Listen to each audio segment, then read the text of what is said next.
Malam hari telah tiba. Listi tidur nyenyak di kamarnya yang hangat. Namun, dari jendela, cahaya bintang ajaib turun perlahan. Dari dalam cahaya itu, muncullah Neko, seekor kucing lucu berbentuk manusia, memakai piyama biru dan topi tidur mungil. Dialah sang penjaga mimpi indah.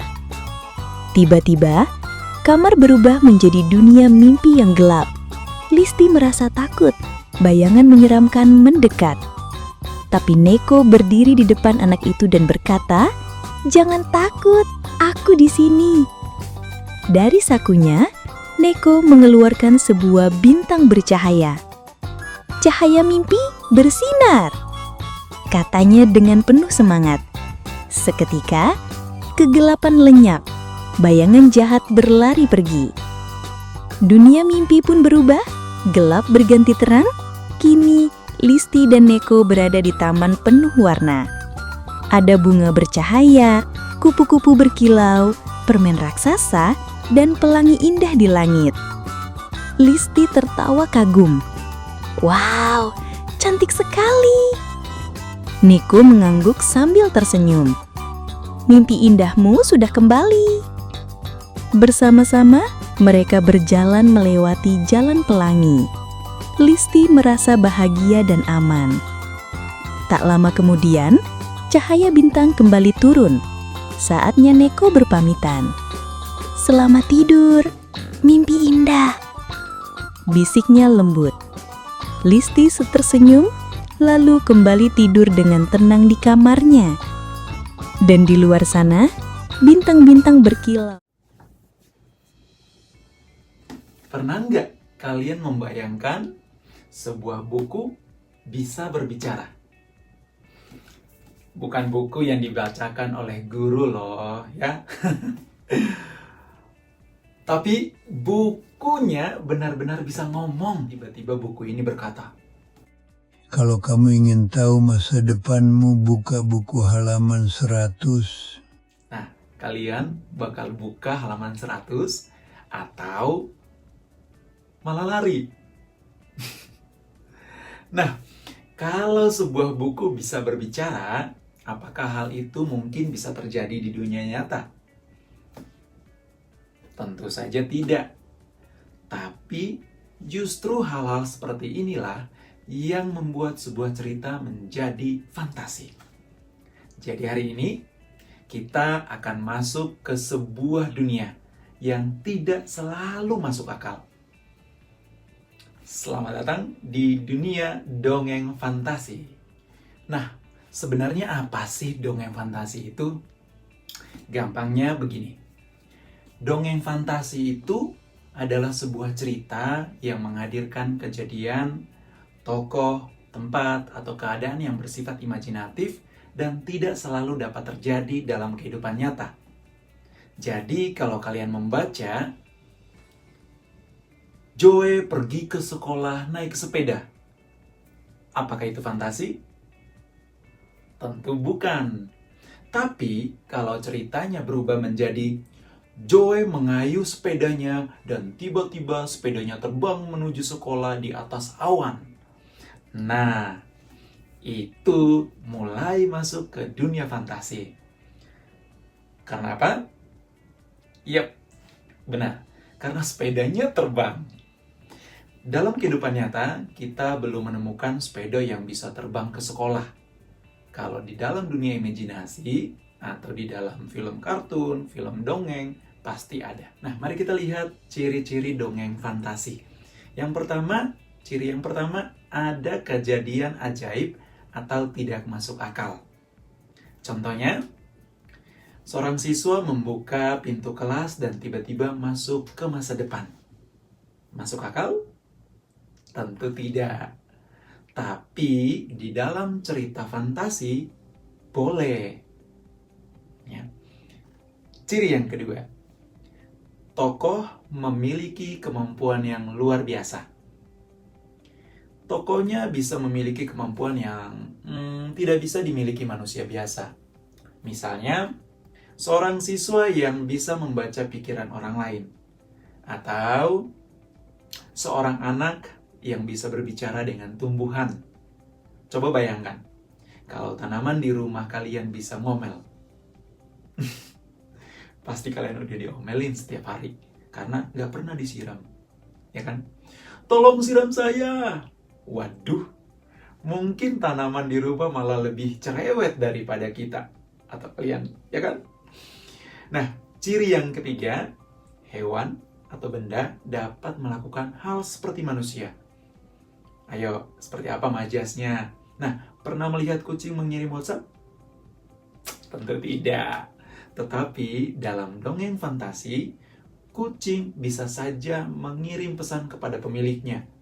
Bahkan mungkin, tolong belikan ikan dong, jangan mie instan lagi. Nah, itu chat dari kucing kamu. Nah, teman-teman, ciri yang keempat, tempat atau dunia yang tidak biasa. Tempat yang tidak biasa misalnya sekolah kemurnian di atas awan, atau kerajaan di dalam laut, Aquaman, kota di balik cermin, atau mungkin perpustakaan yang setiap bukunya itu bisa dipakai untuk pintu menuju ke dunia yang lain. Nah, teman-teman, ciri yang kelima, waktu yang tidak biasa. Jadi cerita fantasi juga bisa membawa kita ke masa lalu atau mungkin masa depan.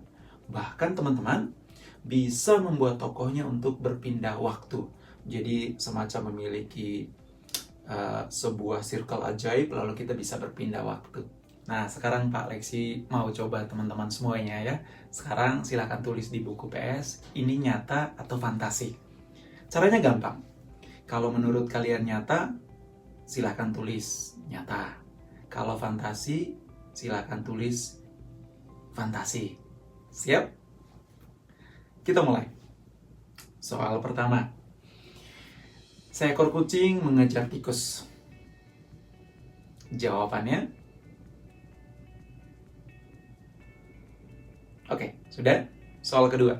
Seekor kucing mengirim pesan WhatsApp kepada pemiliknya. Soal ketiga. Seorang siswa pergi ke sekolah menggunakan sepeda. Sudah? Soal keempat. Seorang siswa membuka pintu kelas dan masuk ke dunia masa depan. Sudah? Soal kelima. Sebuah jam dinding berhenti berdetak lalu berbicara kepada pemiliknya. Nyata atau fantasi? Nah, kalau kalian bisa membedakan kelima soal tadi, berarti kalian sudah mulai bisa mengenali unsur-unsur cerita fantasi. Nah, teman-teman kelas 7, sekarang Pak Lexi punya sebuah cerita untuk kalian. Tolong dengarkan baik-baik, karena setelah cerita ini, kalian harus berusaha untuk membongkar rahasianya. Penasaran sama ceritanya? Ya, oke. Judulnya Perpustakaan di Balik Cermin. Judulnya apa? Ya, Perpustakaan di Balik Cermin. Suatu sore, Raka sedang membersihkan gudang sekolah. Di sudut ruangan, ia menemukan sebuah cermin tua yang tertutup debu. Ketika Raka mengusap permukaan cermin itu, tiba-tiba cermin itu berkilau. Anehnya, bayangan Raka di dalam cermin itu tidak mengikuti geraknya. Bayangan itu justru menunjuk ke sebuah pintu. Raka mendekat. Tiba-tiba permukaan cermin itu berubah menjadi seperti air. Raka menyentuhnya. Dan ia tersedot masuk. Ketika membuka mata, Raka berada di sebuah perpustakaan yang sangat besar. Buku-buku melayang di udara. Rak-raknya tinggi setinggi gedung tersebut. Dan yang paling aneh, setiap buku memiliki suara. Wah, aneh. Pilihlah salah satu buku, kata sebuah buku yang berwarna biru. Raka terkejut. Kamu bisa bicara? Tentu saja, jawab buku itu. Tapi waktumu tidak banyak. Tiba-tiba seluruh lampu perpustakaan padam. Dari kejauhan terdengar sebuah suara langkah yang membuat Raka terdiam. Buku biru itu berbisik. Penjaga perpustakaan sudah datang. Raka harus menemukan buku yang dapat membawanya pulang sebelum penjaga itu menemukannya. Ia berlari melewati rak-rak buku tersebut, sampai akhirnya ia menemukan sebuah buku dengan tulisan Dunia Nyata. Raka membukanya, cahaya putih memenuhi ruangan. Dalam sekejap, Raka kembali berada di gudang sekolah.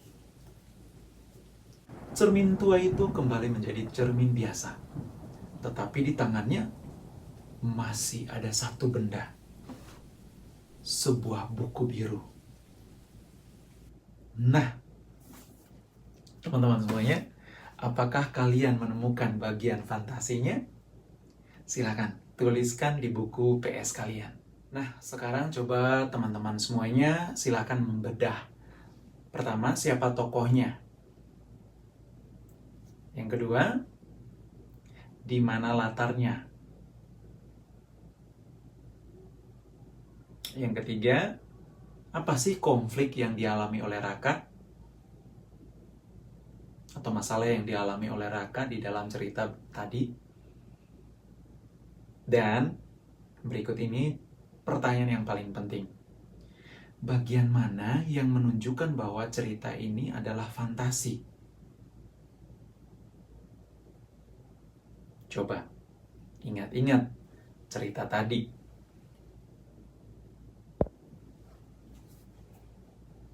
Oke, sudah? Silakan ditulis di buku PS kalian. Nah, sebelum video ini kalian selesai tonton, Pak Lexi punya satu misi terakhir untuk kalian. Seperti yang sudah Pak Lexi sampaikan di hari Jumat kemarin, silahkan kalian menggunakan kertas yang sudah ada di dalam kertas itu, ilustrasi, kalian warnain. Lalu nanti dari kertas itu kalian akan membuat sebuah cerita. Pertama, kalian warnai ilustrasi tersebut sekreatif mungkin. Tidak harus semua diwarnai, tetapi menurut kalian warna yang tepat apa saja. Lalu tidak harus menggunakan warna yang ya seharusnya ada. Kalau langitnya mau berwarna ungu juga boleh. Kalau pohonnya mau berwarna biru, boleh. Kalau ada istana berwarna emas, silakan. Karena ingat, kita sedang berada di mana? Iya, betul. Kita sedang berada di dunia fantasi. Tapi, ada tapinya. Misi kita belum selesai. Nanti setelah kalian mewarnai, perhatikan gambar kalian baik-baik, lalu bayangkan. Seandainya gambar itu benar-benar terjadi di dunia nyata tentunya, kira-kira apa yang akan terjadi? Lalu siapa tokohnya? Di mana tempatnya? Di mana tempat terjadi? Apa yang akan terjadi? Masalah apa yang akan muncul? Dan bagaimana masalah itu diselesaikan? Nah, dari gambar itulah kalian akan menyusun sebuah cerita fantasi kalian sendiri. Maka teman-teman, silakan menjadi pemilik cerita dari ilustrasi gambar yang sudah ada tersebut. Selamat menyelesaikan. Terima kasih dari Pak Lexi. Sampai bertemu di kelas berikutnya.